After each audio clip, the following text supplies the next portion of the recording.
मेरे बेटे की शादी मैंने मुश्किल से की। वो एक लड़की से प्यार करता था, लेकिन मैं नहीं चाहती थी कि उसकी शादी उसी से। मैंने उसे बहुत समझाया और उसकी शादी गांव की एक सीधी साधी लड़की से करवा दी। लड़की का नाम सुधा है। मुझे पता था कि वो लड़की मेरे बेटे और इस घर के लिए बहुत अच्छी है, इसलिए मैंने उस लड़की शादी मेरे बेटे से करवा दी। सुधा हमारे घर में आई। लड़की घरेलू थी, बड़ों का सम्मान और घर का काम करती थी। अभी 10 ही शादी को हुए थे, लेकिन मुझे लगने लगा कि मैंने अपने बेटे की शादी इस लड़की से करवा कर अच्छा किया। मेरा बेटा राजीव भी खुश ही लग रहा था, लेकिन उस रात के बाद मेरी यह सोच बदल गई। एक रात करीब 2 बजे मेरे बेटे के कमरे से चीखने की आवाज़ आने लगी। ये चीखें मेरी बहू की थी। मैंने थोड़ी देर तक सुना, फिर वो चीखना बंद हो गया। राजीव के पिता मेरे पति को ये सब सुनाई दिया था, लेकिन फिर हमने उन्हें रात में पूछना उचित नहीं समझा, इसलिए दरवाजा नहीं खटखटाया। सुबह मेरी बेटी भी बोल रही थी कि मम्मी रात को कौन चीख रहा था। मैंने उसकी बात काट दी, कहा कि कोई नहीं, शायद कोई बाहर से चीख रहा था। मेरी बहू का स्वभाव उस दिन से बदल गया। वो चुप थी सारा दिन। मैंने सोचा शायद पति पत्नी के बीच की कोई बात होगी, इसलिए मैंने कुछ पूछा नहीं। अगले रात फिर 2 बजे वही हुआ। मेरे बेटे के कमरे से फिर चीखने और रोने की आवाज़ आने लगी। इस रात वो आवाज़ करीब 10 मिनट तक चली। मेरी बेटी उठ गई और उसने हमारे कमरे का दरवाज़ा बजाया। मैंने दरवाज़ा खोला, देखा तो वो बहुत डरी हुई थी। बोली, मम्मी यह क्या है? भाभी रोज रात को रोती और चीखती क्यों है? क्या होता है? कमरे के अंदर चलो, अभी दरवाज़ा खुलवाते हैं। मैं दरवाजे के पास जाने लगी तो मेरे पति ने मुझे रोक लिया, कहा कि रुको, अभी बात मत करो, कल सुबह दोनों से बात करते हैं। उस रात को मेरा सोना मुश्किल हो गया था। सुबह मेरी बहू जल्दी उठकर घर के काम में लग गई। मैं सुबह अपने बेटे के कमरे में गई। उससे पूछा क्या बात है, रात को बहू रोती क्यों है? उसका चेहरा पूरा उतरा हुआ था। बोला कुछ नहीं। उसकी बातों से और आंखों से साफ दिखाई दे रहा था कि वो कुछ छिपा रहा है। उन्होंने भी उससे पूछा, लेकिन वो कुछ नहीं बोलकर घर से बाहर चला गया। मैंने मेरी बहू से पूछा। वो कुछ काम कर रही थी। उसको देखकर ही ऐसा लग रहा था कि जैसे रात में ठीक से सोई नहीं है। आंखें साफ बता रही थी। मैंने उसे पूछा, क्या हुआ, तुम रात को रो क्यों रही थी? वो बोली, रो रही थी कब? नहीं, मैं तो सो रही थी और मुझे तो कोई आवाज़ नहीं आई। आप क्या बात कर रही है? उस कमरे में ऐसा क्या हो रहा था, ये बात या तो मेरी बहू जानती थी या बेटा, लेकिन दोनों ही कुछ नहीं बता रहे थे। पर दोनों के चेहरे से साफ पता चल रहा था कि कुछ है जो ये दोनों छिपा रहे हैं। लेकिन क्या? अब जब भी रात आती मुझे नींद ही नहीं आती, क्योंकि आधी रात को फिर वही होता। बहू जोर से चीखती और रोती। मेरे मन में कई सवाल थे, क्या होता है उस कमरे में? फिर एक रात करीब 2 बजे मेरे घर में वो हुआ जो मैंने सोचा भी नहीं था। मेरी बहू रात को कमरे से बाहर आ गई। उसके कपड़े कहीं भी जा रहे थे, उसे कुछ होश ही नहीं था। बाल खुले थे और वो घर के चौक में आकर बैठ गई। जोर से चीखने और रोने लगी। हम सभी घर वाले बाहर आ गए। मेरा बेटा भी कमरे से डरा हुआ बाहर आया। बहू की ऐसी हालत देखकर हम सभी डर गए थे। मैंने मेरे बेटे से पूछा कि ये क्या है? वो बोला, बस माँ देख लो, ये रोज रात 2 बजे ऐसी ही किया करती है। मैं आप लोगों को क्या बताता। सुबह जब उसे पूछता हूँ तो उसे कुछ याद ही नहीं रहता है।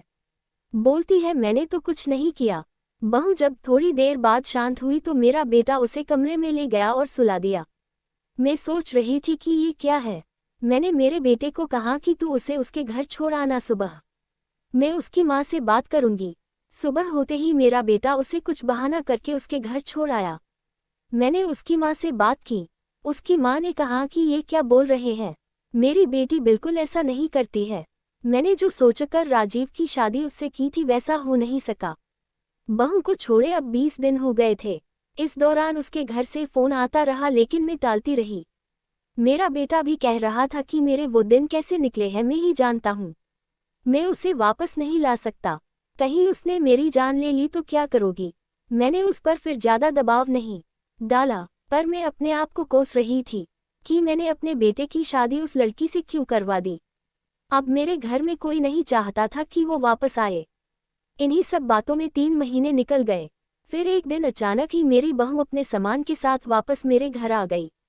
वो आते ही मुझसे कहती है, मां जी मैं जानती हूँ कि आप मेरे बारे में क्या सोच रही है, लेकिन सच क्या है यह आपको पता नहीं।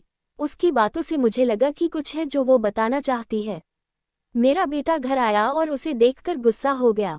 कहा, ये यहाँ वापस आ गई। मैं अब यहाँ इस घर में नहीं रह सकता, मैं जा रहा हूँ। मेरी बहू ने उसी समय कहा, क्यों सच सामने आ जाएगा इसलिए डर रहे हैं। बताइए सबको सच क्या है। मैं उस तरह से क्यों किया करती थी। बेटा बोला कि क्या सच? सच ये है कि तुम पागल हो और रोज रात उस तरह से करती हो। बहू बोली कि मांझी आज अगर सबसे ज्यादा दुखी और परेशान है तो वो और कोई नहीं, मैं हूँ। मैंने अपने पति की बात मानी, उन पर विश्वास किया। मैंने कहा, तुम क्या कहना चाहती हो? फिर मेरी बहू ने जो बताया उसे सुनकर मेरे पैरों तले जमीन खिसक गई। वो बोली कि आपके बेटे ने मुझे पहली रात से यह नाटक करने को कहा था, लेकिन मैंने नहीं माना। वो कहते हैं कि हम दोनों अलग बड़े शहर में जाकर रहेंगे। उनको कहा, अगर ऐसे मेरे घर वाले मुझे नहीं छोड़ेंगे, लेकिन तुम इस तरह का नाटक करोगी तो वो डर जाएंगे और फिर हम अलग रहेंगे। पहले मैंने बोला कि यहाँ सबके साथ अच्छा है, लेकिन फिर जब वो मुझसे बात नहीं करते थे तो मुझे उनकी बात माननी पड़ी। और फिर मैंने जब सब नाटक किया तो इन्होंने मुझे घर छोड़ दिया। मुझे आप सभी की नज़रों में पागल और न जाने क्या साबित कर दिया। उसके बाद मेरा फ़ोन भी नहीं उठा रहे। मैं उनका वहाँ मेरे घर इंतजार कर रही, लेकिन वो नहीं आए। मैं समझ गई कि उन्होंने मुझे बेवकूफ़ बनाया है, मुझसे झूठ बोला है। यह मुझे अपनी ज़िंदगी से भगाना चाहते थे। मैं इस बात को समझ गई। अब मैं खुद ही इनसे दूर चली जाऊंगी, लेकिन मैं चाहती थी कि सच आप सभी के सामने आ जाए। मुझे बहू की बातों पर पूरा विश्वास हो गया था। मेरा बेटा बोला, तुम्हें इसे रखना है तो रखो, मेरी शादी तुमने उससे नहीं होने दी जिससे मैं चाहता था, और इस गांव की लड़की से करवा दी। मैं चाहता था कि ये भी यहाँ से चली जाए। तुम परेशान हो, सोचो कि ये मैंने क्या किया। अब भी मैं इसे अपनी पत्नी नहीं मानता। मैंने मेरे बेटे को कहा कि बेटा तुझे इस घर में रहना है या नहीं, इसका फैसला तू कर ले।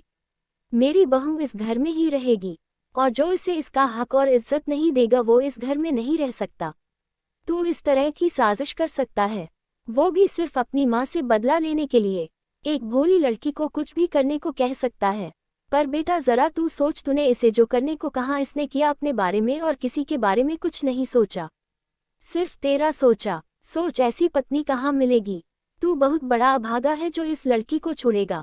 मैं बहुत खुश थी, मैंने अपने बेटे के लिए हीरा चुना था, लेकिन शायद मेरा बेटा ही उसके लायक नहीं था। मैंने मेरी बहू को प्यार से गले लगाया। मेरा बेटा भी कहीं नहीं गया। थोड़े समय तक जरूर नाराज रहा, लेकिन मुझे पता था उस लड़की से कोई प्यार किए बिना कैसे रह सकता था।